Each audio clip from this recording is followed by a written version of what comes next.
खबरों का सिलसिला आगे बढ़ाएं और आपको बताएं कि पाक चीन वज़ीर ख़ारजा स्ट्रेटेजिक डायलॉग में अहम पेशरफ सामने आई है, जिसमें अफगानिस्तान में मौजूद दहशतगर्द तंजीमों के हवाले से पाकिस्तान के मौक़िफ़ को तस्लीम कर लिया गया है।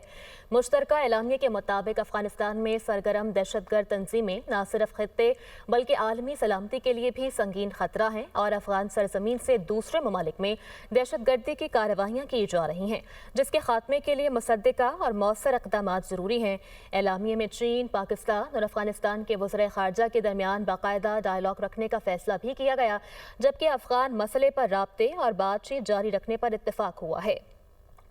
खबरों का सिलसिला आगे बढ़ाएं और आपको बताएं कि पाक चीन वज़ीर ख़ारजा स्ट्रेटेजिक डायलॉग में अहम पेशरफ सामने आई है, जिसमें अफगानिस्तान में मौजूद दहशतगर्द तंजीमों के हवाले से पाकिस्तान के मौक़िफ़ को तस्लीम कर लिया गया है।